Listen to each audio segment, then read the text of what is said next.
Wonderful. Well, thank you so much. That's awesome. Thank you, Catapult. And thank you for everyone who's joining. I know me on the East or the West Coast, it's only 5 p.m., but for you on the East Coast, it's late. So I appreciate everybody spending some time. And like Lisa mentioned, this is a three-part series. So hopefully you'll be here with me. I see you guys are from all over, even Spain. I don't even know what time it is in Spain. Will be with me the next 3 weeks. So let's dive in. I want to talk about, or what we're going to talk about is time management. And I wrote it, or I have this set up as a three-part series because tonight we're going to set the foundation. Tonight we're going to, or today, whenever you watch this, we're gonna set the foundation because um, a dental office is like no other, right? We all understand that many times in the dental office, you can have the best intention in the morning when you walk in of how the day is going to run, and we know that's not how it turns out. So I want to set the stage on like what is important on the things that we have to get done each and every day. Then we'll have another part next week, which I'll talk about more about the schedule and how to run a productive schedule. And then lastly, how to run a productive day for yourself, because time management is a skill that we can all learn. So let's jump in because I do believe there's a difference between being busy versus being productive. And I want to first, again, thank you guys for being here. I don't know if anybody else here is a sticky note queen. I'm a sticky note queen or king. I should have taken stock in sticky note when I joined dentistry 20 some years ago. I'm the one who the phone rings and I grab a sticky note. Someone asks if I've got a minute, I grab a sticky note. The doctor walks in and says, "Do you have a second I talk to you?" I grab a sticky note. So I realized that you are spending time after hours with me and with Catapult to work on yourself and your practice. So I appreciate you for being here. I mean, if you were not with me, you'd be doing with family or catching up on your sticky notes. So I promise that the things that you're going to get out of tonight, and hopefully if you can join the next 2 weeks, are things that either maybe will help you become more efficient with your time, and or maybe you used to do them or you kind of know the concept, but I'm helping you bring it back into the forefront for this year and for you and your practice. So again, this is a three-part series. Tonight, we're going to talk about the foundations of understanding the importance of time because time is of the essence for most of us in every position we have. Next week, we're going to talk about building a productive schedule.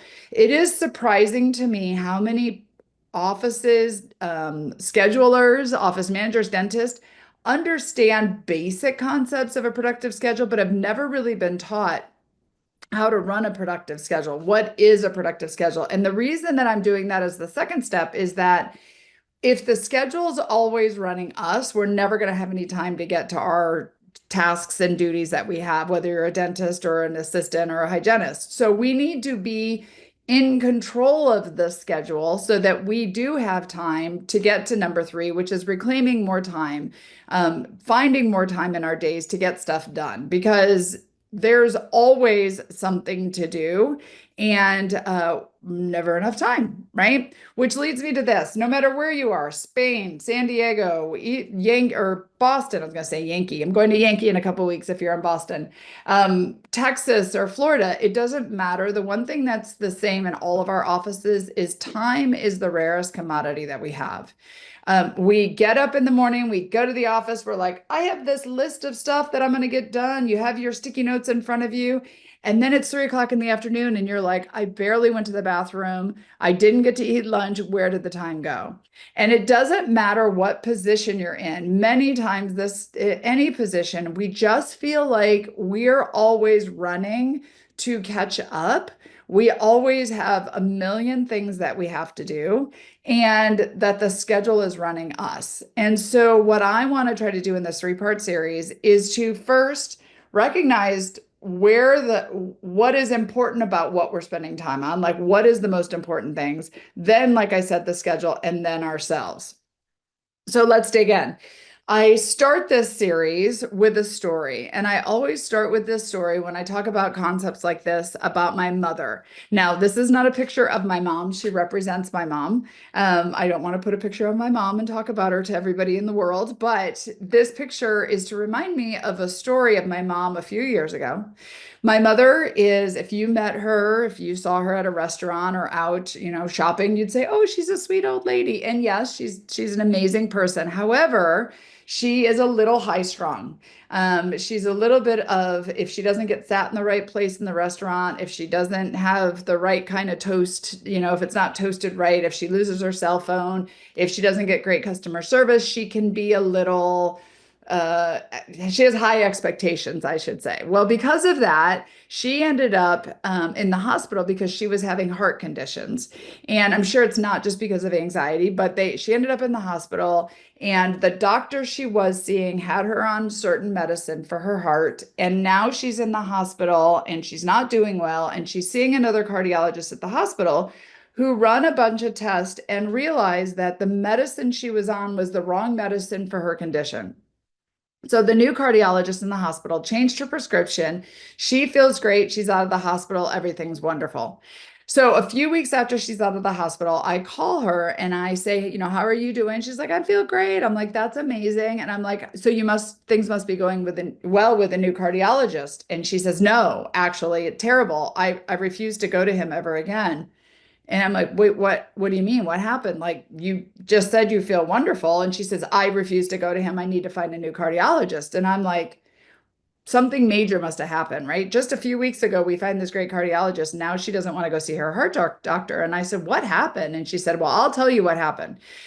She said, I have a follow-up appointment with him every 2 weeks. And last week I was on my way to the follow-up appointment. And I know the appointment time because your dad goes golfing. I schedule it Thursday afternoon at 3 because your dad goes golfing every Thursday afternoon.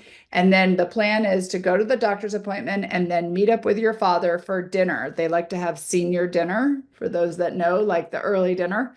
So she said, so last week your dad went golfing. I was tinkering around the apartment, and about a half an hour before the appointment, I got in the car, drove across town, got to the appointment about 5 minutes to 3. I walked into the front desk and there's two ladies standing at the front desk talking. And I walked up and they said, "Oh, have a seat, ma'am. We'll be right with you." She said, so I grabbed a magazine and I sat down. And she said, and then about 10 minutes after 3, the ladies hadn't asked her name, hadn't said anything to her. They're now lowering themselves behind the monitors and they're whispering. And the one peeks her head out and says, "Ma'am, what's your name?" And my mom says, "Mrs. Yerrick." And they said, "Ma'am, what are you doing here?" And my mom said, "I have an appointment at 3 o'clock. It's my follow-up appointment. I have it every 2 weeks." And she gets up and walks to the counter and they say, "No, ma'am, I'm sorry. You don't have an appointment today." And my mom's like, "No, I do have an appointment today. I scheduled it last time I was here, Thursday afternoon at 3 o'clock. I have an appointment today." And they said, "No, ma'am, I'm sorry. You have an appointment tomorrow at 3 o'clock." My mom, now I'm kind of glad I wasn't there because I have a feeling my mom had a little short temper, but my mom says, "No, I understand that you think it's tomorrow at 3 o'clock, but it's today at 3 o'clock. I remember the appointment card. It said today at 3 o'clock. It's Thursday at 3 o'clock. I meet my husband for golf. It's my appointment's today at 3 o'clock." They said, "No, ma'am, it's tomorrow." And she said, "Well, listen, I'm already here. Can we just, it's a 5 minute appointment. It's just a follow-up. Can we squeeze me in now?" And they said, "No, ma'am, I'm sorry. You need to come back tomorrow at 3 o'clock." And my mom said she slammed down the magazine and stormed out of there. And my mom now refuses to go to that cardiologist because the way the ladies handled that appointment. Now, I'm not saying whether or not they should have squeezed her in. I'm not saying, I've never worked in a cardiologist office. I don't know their scheduling techniques. However, I do have one question for you listening to this. My mother refuses to go see her heart doctor because the way they handled her in the lobby in the reception area for that appointment. And my question to you is, and you could throw it in the chat if you want, since I know you guys are here live, do you think that there's any chance that that doctor knows that she is no longer going to go to this heart doctor because of the way they handled the appointment? Do you think that doctor has any idea? I heard this story from my mom and I thought, no idea. Exactly. Thank you. I thought about us, right? This is my mother's heart doctor, and she refuses to see her heart doctor because of the way they handled the appointment. Now, I said to her, "Is there, Mom, any way that you would go back? Is there any way that you could email the office manager, call the doctor, whatever. She said, well, I did go back. And I said, what do you mean? She said, I called your father and I canceled dinner and I drove back across town and I went into my junk drawer and I found the junk drawer, the appointment card that said Thursday at 3 o'clock. And I drove back across town and I slammed it on the front desk, right? We've all had that patient. But here's the thing about this story is that this is us, right? What we're going to start talking about in this 3-part series is about time management so that we have time for our patients because they are the most important part of this equation. And so many times we get so busy and so efficient or waste so much time that we don't even realize that we are not putting our patients first, right? And my mom, however they handled that, it was just like if they could have just handled that a little bit better, my mom would still have the right cardiologist. So we have to realize that it doesn't matter if you're the best dentist in all of Idaho, if you're the best dentist on the West Coast, if you have the best clinical skills, if you can do full mouth restoration, it doesn't matter.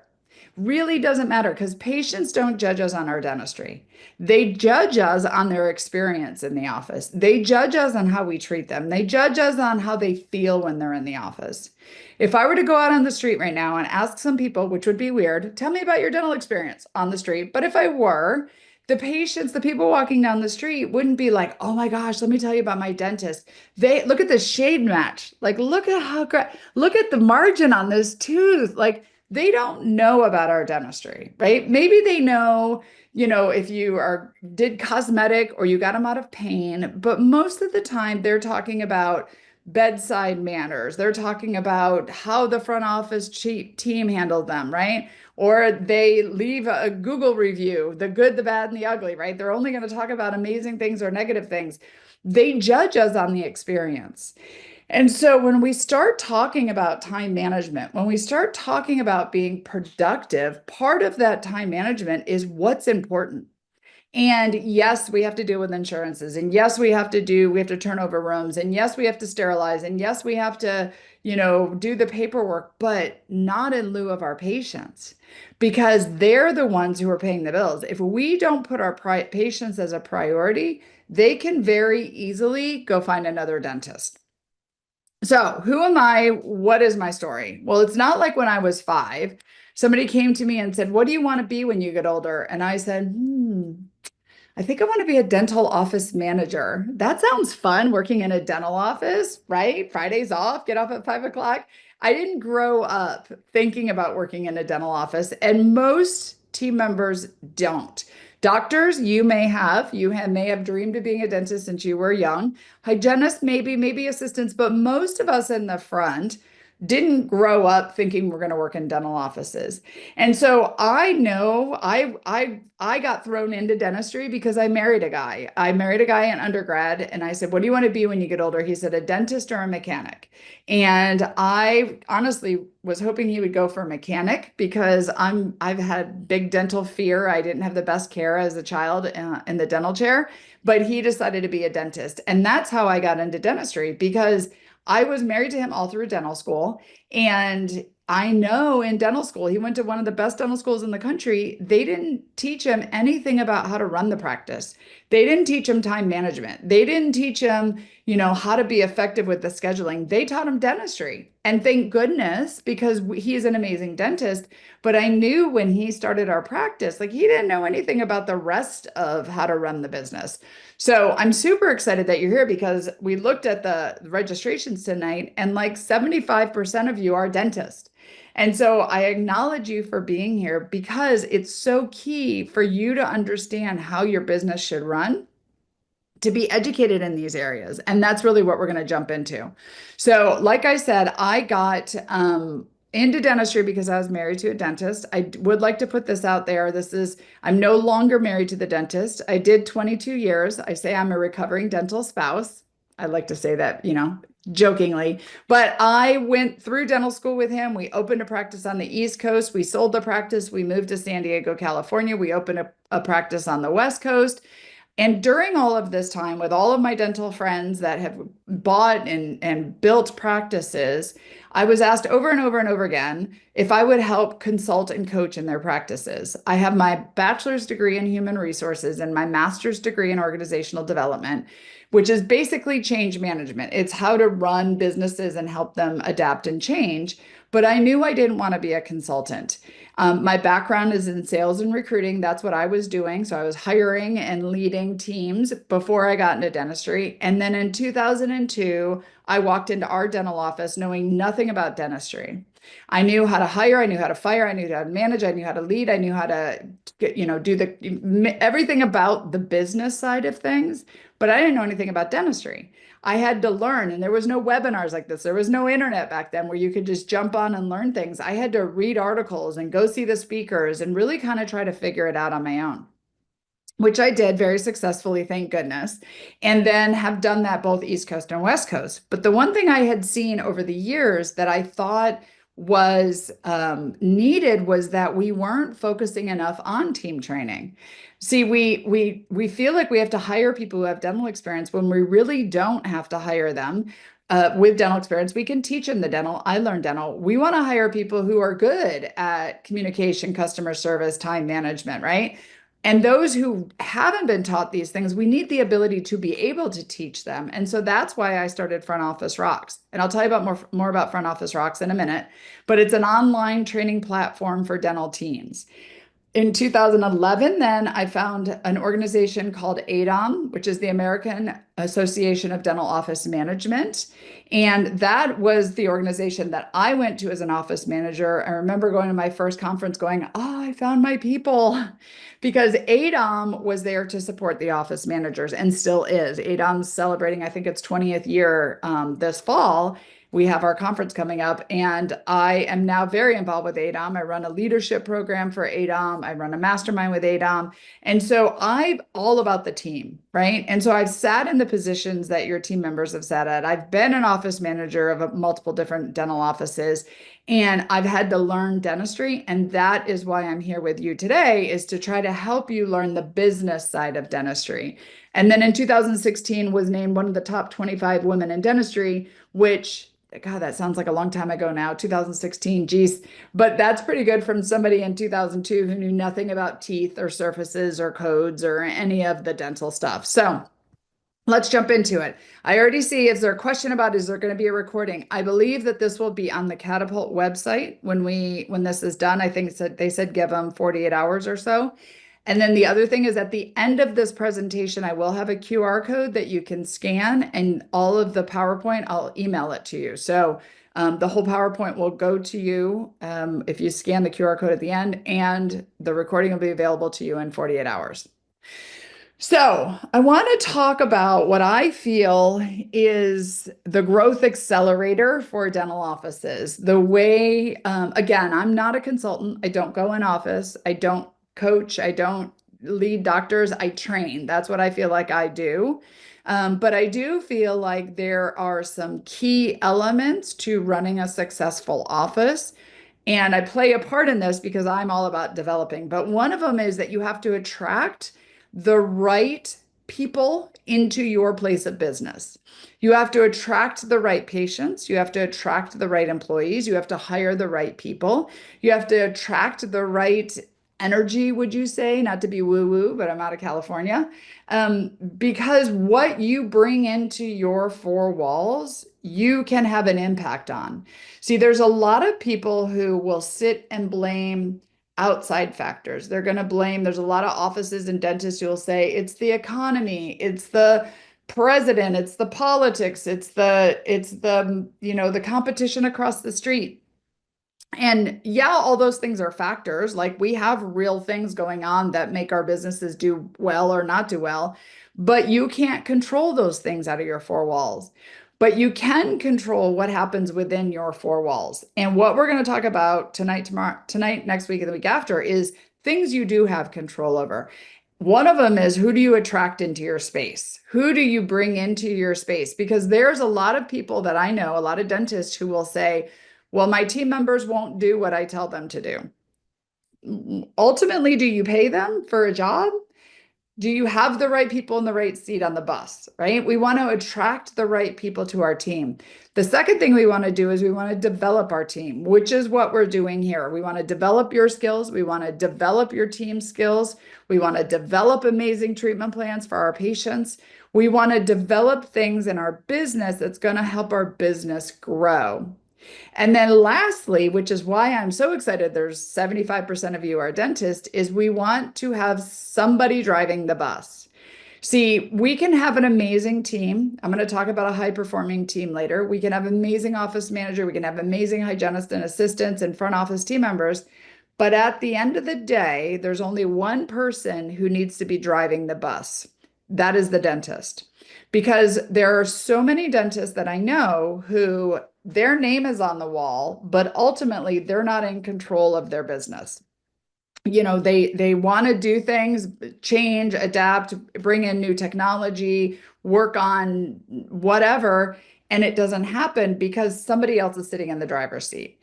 Now, I used to say dentists have to become better leaders, but many of you probably did not go to dental school to become a leader of a group of uh, women with opinions, I'll just say, or lots of people who have attitudes and opinions, right? But you still have to sit in the driver's seat. If your name is on the wall, if you sign the loan, if you sign the lease where your practice is, if you bought the building, you are the owner. So you've got to sit in the bus, in the driver's seat, and you let your team, if they're amazing, run the practice, do the things, be the great leaders. But when the chiefs, like somebody said, when there's too many chiefs and not an Indian in there, we've got people who want to turn right. We've got people who want to turn left. And somebody needs to listen to all of the discussion and then say, okay, team, we're going to turn left. And that ultimately is the dentist. And so what I want to talk about today is about driving the bus. It is about driving your practice because you can be in control of the time in your practice. A lot of it has to do with educating and leading your team the right way. Educating your team, developing your team. That is why I started Front Office Rocks. That is why I have Front Office Rocks, which is now an Uptime Health company. So it is a partnership with me and Uptime Health where we're bringing content to you and your team members to get better at their jobs, to understand why they need to do the things they do, to teach them from the very first day how to be productive and good in their jobs. And basically all I did with Front Office Rocks, I started this many years ago because so many of my friends were asking me to come in and consult and coach. And I said, you know, I don't want to go in and coach and consult, but I can teach your team members. And the way to do it and the way we do it is online team training. So video modules on everything from how to answer the phone, how to take a good voicemail message, how to do a productive schedule, how to customer service systems, handoffs, meetings, agendas, all of the things. And I did it by opening up my practice and just filming best practices, basically filming all of the things we should be doing in an office and explaining why these things are important. I don't teach them how to do it in your practice, but I teach and help the employees understand from their own lens why these things are important. Because if your team is not understanding why we're doing the things we're doing, and they don't have examples and training of how to do them, what happens is if I were to ask one of your team members why they do something, they say, I don't know, we've always just done it that way. Or that's the way that she taught me. That's what I find a lot of times when it comes to productive scheduling is well, that's the way they taught me to do it before. I don't know why we do it this way. You're not going to have a schedule that runs well if your team who's running the schedule doesn't understand the foundations of building a productive schedule. So I believe that your team is only one aha away from a dream team. And by investing in your team, allowing them to train, allowing them to come to these videos, having them watch this video with you, bring this training to your team after at a team meeting. But giving them the ability to learn is just one aha away from a dream team. And what I mean by that is I just need everybody on my team to go, oh, I've never thought about that. Oh, that's a good idea. Because what I'm trying to do is I'm trying to build a team that has a growth mindset. See, many times in a dental office, we end up with a team that has a fixed mindset, like the other ladies here, where they're like, that will never work. right? We don't want to do that in our office. We've always just done it that way. We don't want fixed mindset. We want growth mindset. And we want to have the ability to continually be investing in ourselves and our teams to get better. Because there's a difference between managing, right? If you have an office manager, many times our office managers manage things, right? If you're managing tasks, if you have checklists that people have to do, if you're micromanaging the details, if you're jumping in and always doing the work, that's management. But when you own a business, when you have a leadership team, no matter lead hygienist, office manager, yourself, whatever the case may be, what we're trying to do is we're trying to lead. We're trying to inspire others. We're trying to get them to think like leaders. And I love this visual because it's very different from head down, being really good at something, to head up, trying to get the most out of all the people in front of you. And a lot of our office managers and dentists, well, office managers have been brought into that position because they were good at the tasks that they did. But now we have to help them look up and realize, how do I get the rest of the team to get good at this? Because that's how the practice is going to grow. All right. So that's my soapbox about management and leadership. Let's get back to why does it matter? We have to make sure that we understand what is important in time in our practice. And a lot of team members, I would ask them, and dentists, what's important? And it would be getting the insurance billed and getting the notes in and getting the AR under control and sterilizing the rooms and doing the instruments. And that's all amazing. We need to do all that. But at the end of the day, what really matters is this. When a patient walks into the door, who are they greeted by? Are they greeted by the grouchy old lady down below, or are they greeted by the lady on the top? Right. And it's funny, when I made this slide years and years and years ago, if you look up these images online, the lady on the bottom, the title of this image, well, the lady on the top I should start with, is hotel concierge. That's what that title of that image is. The lady on the bottom is dental office manager. In fact, you've probably seen this picture in ads. This is already what the public thinks about us as the dental office managers, right? So we need to realize that when we're talking about time management, it's not just about getting more tasks done, but it's about having the ability and understanding the importance of lifting my head up when a patient walks in and greeting them with a smile, right? Because that is what the patients understand. That's how they judge us. And that's how they're going to go out and tell other people about our practices. Now, I've never been a hotel concierge, so I don't know what they do technically in their jobs, but I think it's make reservations, greet people when they come in, handle questions about the hotel. I think it's pretty chill to be a hotel concierge. But I've been in the shoes of a dental office manager. I've sat in that desk. I know what it's like to get up in the morning and, you're playing your music on the way to work. You're like, this is going to be an amazing day. And you walk in and there's 3 cancellations. The dental assistant's called out sick. The insurance is denied a claim. There's a patient standing at the door that's emergency. And by 8:15, you look like the dental office manager. So we need to understand, we need to understand that we are here to take care of our patients, but we also work in a dental office, right? That our job is to run a practice, but to make sure that we're putting our patients first. Because why does it matter? It's a big difference between people love us on Yelp and people hate us on Yelp. Now, I'm not advocating Yelp here. These are great for the slides, but people love us on Yelp or hate us on Yelp. We know, somebody already wrote it. People are going to go out and they're going to talk about your practice, and they're going to talk about it if they love you, or they're going to talk about it if they hate you. They're not going to talk about you if you're just average. So if we want our practices to grow, if we want our patients to come back, if we want to make sure that we have a practice that's doing well, then we've got to make sure we have time to give amazing customer service, as well as all the other things that we do. Okay. So let's really break it down to, what do we do? What is it that we do? We provide dental health.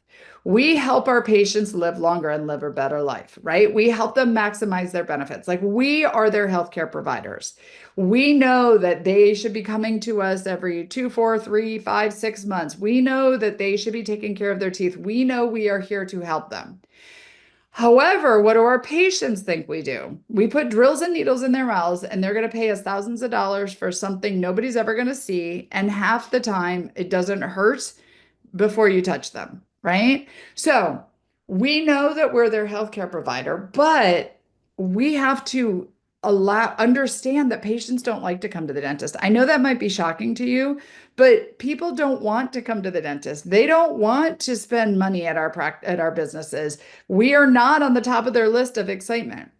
So for if anything, we need to go over the top with our customer service. We need to make sure that we're giving our patients amazing experience because they're going to find every reason not to come to our practice if we're not doing that because they don't like coming to us anyway. It's not like we're the new restaurant that opened downtown, right? We put drills and needles in our patients' mouths. But we also face this on a day-to-day basis, right? I know sitting at the front desk, the phone's ringing, the other phone rings, the doctor walks up, wants to know where his patient is, the hygienist wants to know if fluoride's covered, the toilet's overflowing, the mom walks in with a baby, I'm holding the baby and the phone rings. It's super hard at times to keep that smile on your face when you're in the midst of this, but it's so important. And so when it comes to time management, I'm really starting this 3-part series out talking about the importance of customer service because that's why we need to manage our time better. We need to be in control of our schedule and our days and the energy in our practice so that we can give our patients amazing experience. And we need to get our jobs done. We all have things we have to do. We need to answer the phones. We need to bill the insurance. We need to turn over rooms, and we need to do it with a smile on our face. Okay. But what I think happens many times is we move from the business box to the dental box. And what I mean by that is think about when you first open your practice. Think about when you first, you decided you were going to buy a practice, build a practice. Think about when you first became an office manager, receptionist, whatever, and you were so excited. You're going to rid the world of cavities and gum disease. And what's our logo going to look like? And where do we put the saltwater fish tank? And we're so excited about, we're going to, take care of all the patients in our county. And now we get up on a Monday morning, and I know we're all guilty of it sometimes, and we're like, oh, I should have opened a donut shop. I should have worked somewhere else, right? It's because we've moved from the business box to the dental box. And I used to say that dentists are guilty of this, but I don't think it's dentists anymore. I think it's all of us. The longer we're in dental, the more we start to think like in the dental box, right? How much is the insurance going to cover? We're filing pre-authorization. We'll put a watch on things. We've got to do all of the insurance before we welcome the patient to the practice. Like there's so many things that we do that get us more and more and more and more into the dental box. And what I'm trying to do is to move us out of the dental box and remind you that, yes, we're dentists. That's what we do. We are dental professionals, but we are a business and we are here to fully take care of our patients. So if you want help with your practice, this is a great step. If you're involved with Catapult, if you come to webinars like this, because it's not just about dentistry. Like you can learn how to do root canals faster and implants and sleep dentistry, and all of that's amazing.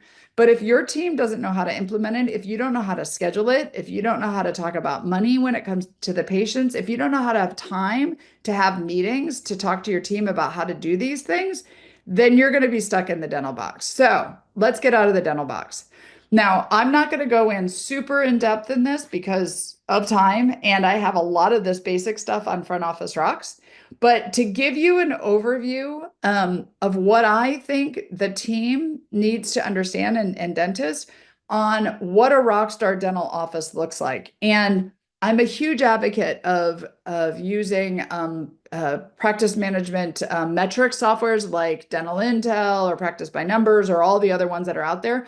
I'm a huge fan of knowing your numbers, but many times those software applications are overwhelming. There's just so many numbers to look at. And your team members don't know how they play a part in the bigger picture. And so this is to really kind of represent, well, what is a small business? A small business is really literally only these 5 things. We need to market our business. We need to give our customers an experience. We need to sell them, take dental out of it. Just think about like a restaurant. We need to sell them on whatever it is we do, produce quality, whatever it is, so they'll tell their family and friends. So we need to market our restaurant. Let's just say we're a small business restaurant. We've got to give our customers an experience, hopefully a good one. We've got to sell them on the bread, the wine, the appetizers, the dessert. We've got to produce quality food so they'll tell their family and friends to come to us, right? We in the dental office have that, as well as we know who our customers are. And when they leave, they should be coming back within 3, 4, or 6 months minimally for their next appointment, for their next visit to our business. And when they fall off the bandwagon, life happens, pandemics, whatever, we know who our patients are, we can reactivate them. See, the restaurant, I might go to the restaurant once and never go again. They don't have my name and number and call me to try to get me back in. So when you look at this, you can see that if everybody on your team understands this is the foundation of what we're trying to do, all of the statistics and metrics and tasks and jobs that we do fall under this, and it's important to do. But really, this is what we need to give our patients an amazing experience, get them to do their dentistry, produce quality dentistry, so they'll go tell their family and friends. And when they don't, we'll go find them and we'll get them back in, right? The issue is most of our doctors are trained in production. That's what you went to school to do. That's what you do a lot of CE in, produce, produce, produce. One of my books, I have 3 books that are out. One of them is called Step Away from the Drill. It's written to dentists specifically about this because dentists, you love to put in more production. Like get rid of the team meeting, we'll do production. Get rid of that, feedback for that employee sit down, annual update. We're going to do it, put production in, squeeze another. And so we end up running around like chickens with our heads cut off, like we're on roller skates trying to produce, when what we are not doing is getting the right patients in the door, giving them the right experience, slowing down to present treatment correctly and with enough knowledge for the patients to accept the treatment, asking for them to refer their family and friends, having enough time to make sure that our patients walk out with their next appointment. When they do fall off the schedule, making sure our team has time or we're using technology to reactivate them. So tonight, next week, and the week after, this is what I'm going to really be focusing on is areas in here to get more time back to do these things, because this is what matters. Now, I believe that most of us in the dental box are focused on front door. We're focused on how many new patients are we getting? How many new patients? Dentists love to keep track of their new patients, which is great. I don't think we shouldn't do that. However, my concern is we're not focused on the back door. And I believe that there's 2 reasons that our patients leave out of the back door. It's because we're not giving them amazing customer service or our systems are broken. And I would say that if I were to talk to the team members about why didn't you give them amazing customer service or why didn't you follow that system, they would say because I didn't have enough time. And so when I bring this up, it's in this section, it's because we need to make sure that we make the time to do these things because we're losing patients out of the back door. And that our team members understand the importance of these things when they're trying to evaluate their time and where they should be spending their time. Because we have an attrition problem in most of our practices. Net growth, which is new patients plus recaptured patients, minus inactive patients and people who have left, the average practice has a 9% loss. These are numbers that came from Dental Intel. So when we're so focused on how many new patients are coming in the front door, what we're not realizing is that we're losing more patients out of the back door. And again, like I said in the beginning, we can control what happens in our practice. So we can control systems and customer service when we train our team on it and we make it a priority in the practice, which starts with you, doctor, on what is your why? Why are we here? Everything starts with the why. If you don't know about this, look up Simon Sinek, read his book, watch his TED Talk. Everything starts with why, because see, it's not about the numbers. It's not about, there's a lot of offices and doctors I'll talk to about RCM and AR and all of the numbers and overhead, and that's great, but that's the how and that's the what. But really, why are we here? What are we here to do? We're here to care for our patients. We're here to help them keep their teeth for life. We are here to help them live a longer and better life. And when you have a team that understands what their why is and how their position plays into this why. And then we teach the team how to manage their time and understand the importance of the things that we do. You can have a practice that runs efficiently and the team grows. And the practice grows.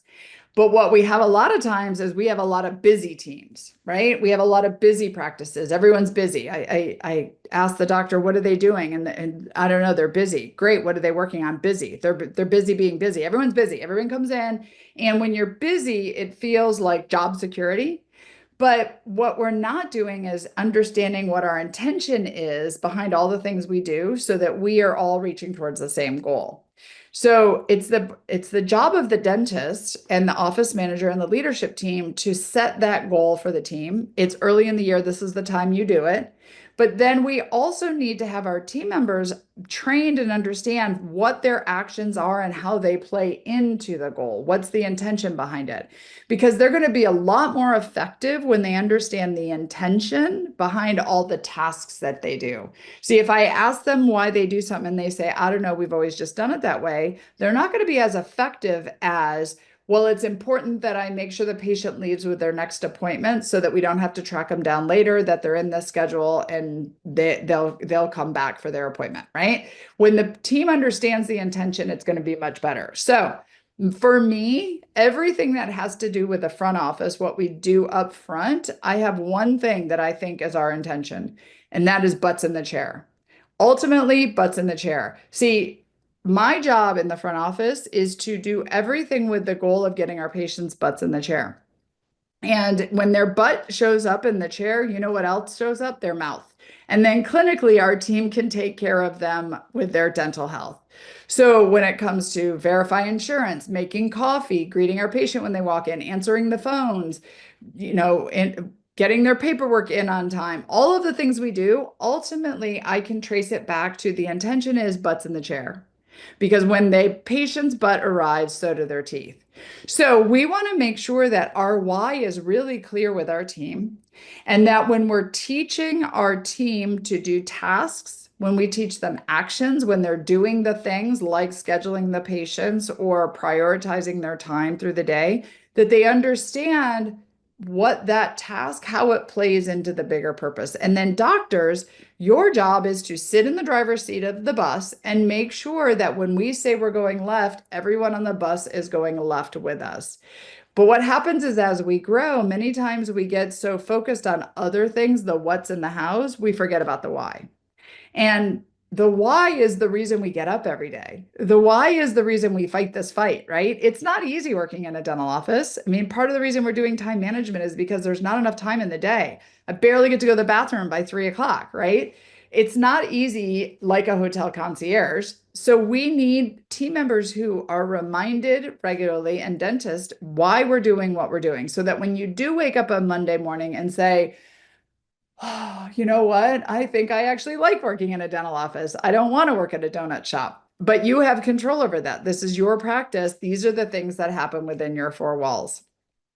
So, one thing that I will say is that customer service is something that is vague. It is thrown around, but it is not taught. And again, we have a backdoor problem. And so I'm going to talk about for a minute on this subject today in this topic or webinar about customer service. Next to, I'm going to talk about systems because these are the two things that you have control over. And if nothing else, if you can improve these areas, your time management, your productive schedule, running your schedule with the right systems, and customer service, I guarantee that you can close the back door a little bit, maybe a lot, maybe not fully, but if you close the door a little bit in the back and you're still getting new patients in the front door, your practice will grow. So why does this matter? 86% of consumers quit doing business with a company because of bad customer service, bad customer experience. So when we think about ourselves, not as a dental office, but when we think of ourselves as a business, we are asking our customers to come in to let us do thousands of dollars sometimes of work on them with drills and needles that they don't like, and we're expecting them to pay us money for that or pay part of the money in insurance or whatever the case may be. Patients are not excited about it. And then they're going to find reasons not to do it. And when we don't give them amazing experience, they can then put that experience on us. So they will stop doing business. There's a lot of patients, I guarantee, that are not going to a dental office because of the experience they received when they were there, and they're not going somewhere else. It's not like they are shopping around other dental offices. They just stop going to the practice because they received bad customer experience. And then that gives them sort of the excuse not to go. But on the flip side, 7 in 10 Americans will spend more in businesses that they feel receive excellent customer service. This is case acceptance. When we can slow ourselves down enough, when we can prioritize the importance of spending time with our patients, greeting our patients the right way, having time to do a treatment plan presentation with our patients, having time to follow up with our patients about outstanding treatment that they need. See, that's all good customer service. And when we can give our patients amazing customer service, we're going to have a higher chance of case acceptance. So it is so important to the bottom line to understand that time management allows you to manage your time so that you have time to do these things. Because I believe there's only three types of customer service that your patients can get. One is awful, one is average, and one is amazing. I'm guessing if you're here at 5, 6, 7, 8 o'clock at night, or whatever time it is in Spain, that you're not giving awful customer service. But if you're average, that's just not okay anymore. See, we can't just hang a sign on the wall outside and say dentist, right? Our patients are expecting more than ever. They're paying more than ever. We're not competing with other dentists in this case. We're competing with the rest of the things they have going on, right? I mean, those who've been in dentistry as long as I have, I mean, the insurance isn't paying any more than it ever did before, maybe even a little less, but our prices, our fees have gone up. So we're asking our patients to pay more out of pocket. We're competing with their car loans, their new iPhones, their Starbucks cards, their, coffees, their mortgages. If anything, when we look at what we offer our patients, we need to spend more time when it comes to customer service and giving them amazing customer service because they don't love what we do for a living. So it's important that we manage our time and we prioritize patients first, not the tasks, not the busyness, not the, everything we got to get done. We got to figure out how to do that. So you want to join me on the third week where I'm going to talk about how to automate, delegate, or eliminate some of the tasks that we do, because there's a lot of tasks that a lot of offices do that we don't need to be doing anymore, right? We got AI, we got technology, we got great companies, we got internet. We've got so much we didn't have 20 some years ago. So I can help you and your team find ways to get rid of some of the tasks, but we need to make sure that we understand why. Why do we need to do it? So we have more customer ability to give great customer service to our team members. And I'll have dentists who are like, yeah, but why is that important? Well, see, we only see our patients sometimes 2 times a year. And I had a dentist I was talking to recently. He said, well, my patients love me. And I'm like, I appreciate that. But you only see your healthy patients 2 times a year. And doctors, you do an exam for 10 minutes, right? 15 minutes. So you're only seeing them 20 to 30 minutes a year. How can you have an amazing experience and connection with somebody you only see 20 or 30 minutes a year? It takes all of us to give them that amazing experience, because each and every time our patients walk into the practice, I want them to walk out saying, yeah, I remember why I come to this practice. I remember why I love this practice, because there's a dentist office down the street that will easily take your patient. They will easily woo them away with a better price or a better giveaway or whatever the case may be. So I don't want to just be focusing on the new patients. That's dental box thinking. I want to be thinking about all of our patients. And every single time they come in, I want them to feel like they are reminded why they love us.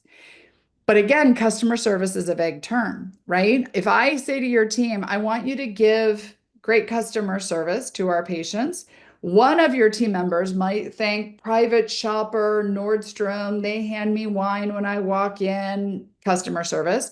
And someone else on your team may think, well, they say hi to me when I walk in Walmart. That's customer service. When we just put out there, we need to give great customer service to our team. We have to define what that means for our team members. We need to tell our team members what we want them to do and understand why they need to do it. And ultimately, the who defines customer service for your practice? It's your patients, your customers, right? So somebody already said, like the reviews online. Go read your reviews online. If you haven't done it in a while, make sure you're regularly reviewing your reviews online with your team members, because that is the output of what's happening in your practice. And the things that patients love about your practice, do more of that. And the things that they're complaining about, fix them. Because ultimately, it's about what the patients are asking for. And it's simple to teach customer service. Like, I understand I'm the lady with the six phones at the front desk. So, how am I going to have time to do customer service and do my job? Customer service isn't hard. And this is not the thing that you need to, you can give this to your team. Again, there'll be a PowerPoint at the end. You can give this to them. But what I would suggest is you actually have a meeting with your team and you define customer service for your practice. You talk to them about how you want your patients greeted. You practice these things, you train them on it. Give them access to front office rocks so I can teach them and my team can teach them the basics, because it's not hard to stand up and greet a patient, to smile and introduce yourself, to make sure you're running your schedule efficiently so patients don't wait, to small talk with your patients, to be responsible for them when you're in there, when they're in your area.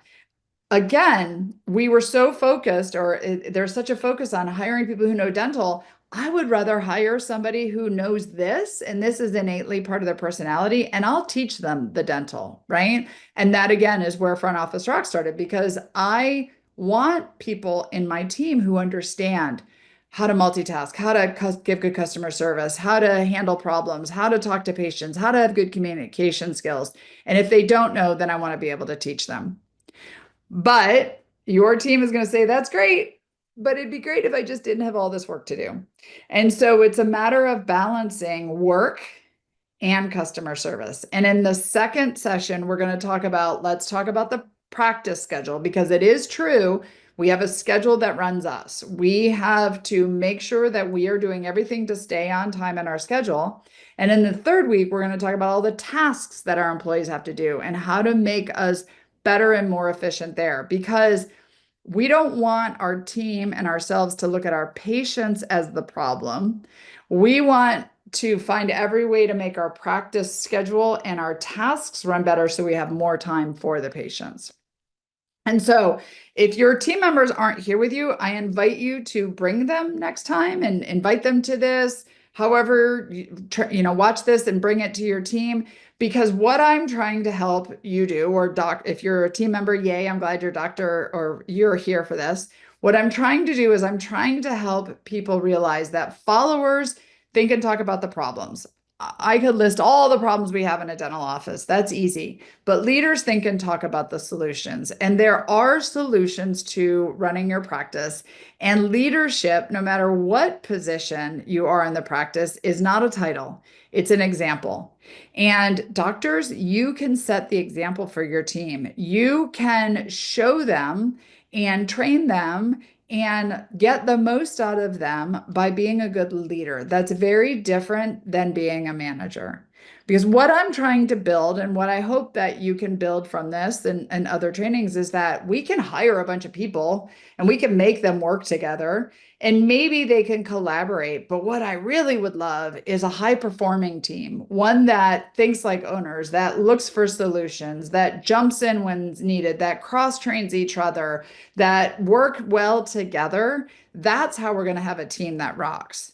So when you invest in your team, when you invest in training them, this is the result that you get. You get the team members. If you have the right team members in place and you're developing them the right way, where they're looking for solutions, where they're getting ahas, where they're understanding, oh, this is how I can do this better, or here's an idea of how we can solve this problem.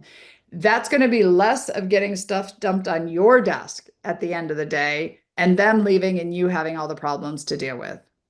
So again, like I talked about, we're going to talk next week about systems, and the system we're going to spend most of the time on next week is building a proactive, being proactive about our schedule and building a productive schedule. And then the week after, we're going to be talking about our systems in our practice of moving from this is the way we've always done it to actually embracing technology, embracing outsourcing, embracing AI, embracing things to make our practices more efficient.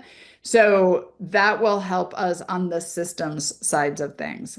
So now in this, if you could do me a favor, at right after this, we're going to go to the QR code so that you can get the PowerPoint, and we'll give you the link to the offer. But if in the webinar chat or in the questions, if you guys have questions, I would love for you to throw them in here. Lisa and I are both watching them. And then if you don't have questions, if you could just share in the chat one takeaway that you got from tonight, I think it's important. I love to see them, but I also think it's important for you to walk away from this hour taking one tidbit, one nugget that you are going to try to use in your practice, and to share it with other people. So please throw your questions in the Q&A or your nugget, your takeaway in the chat. Awesome. I love seeing that. And there, the why is a nugget. Good. I'm glad. Working as a team. The net growth. Yeah, I would say if you don't know your numbers, go. You can get a practice snapshot with Dental Intel, and they will show you your numbers. It's eye-opening. Trust me, that happened in my practice. I was like, oh, we have a problem here. Have some control over the communication with the patients. Awesome. Checking reviews. I suggest checking reviews, and sharing it with your team on a monthly basis, because I think it's important for them to see what they're doing really well and hear that, and also areas that we can work on. And then having the whole team educated on the same page. I love that. Your team wants to do well for you. You just have to set the stage. You have to drive the bus. And I hope that you will be here with us next week. If you scan this, there's like 5 questions to answer for me, just to let me know how you like this. You can put comments in the end too, if there's a specific thing you want me to talk about in the next 2 weeks on this subject of time. You can also reach out to us at Front Office Rocks, but if you scan this QR code, this will give you the PowerPoint. And again, this will be available, like she said, in 48 hours, so you can also scan it there. But I'm going to leave this up, and then we have an offer at Front Office Rocks. So I'll give it another like 15 seconds, and then I'll move over to the offer for Catapult for Front Office Rocks. Our pricing for Front Office Rocks is per location, not per person. So you can train an entire team up to 20 people at one price at Front Office Rocks. So there's no question of the value of that. And beyond that, we are now starting to put more training from other educators on there. We have HR training, we have water line testing, we have CPR training, we have cybersecurity training, we have equipment maintenance education on there. We have how to outsource. Like, there's so much value in this training, so that we hope that you join us at Front Office Rocks.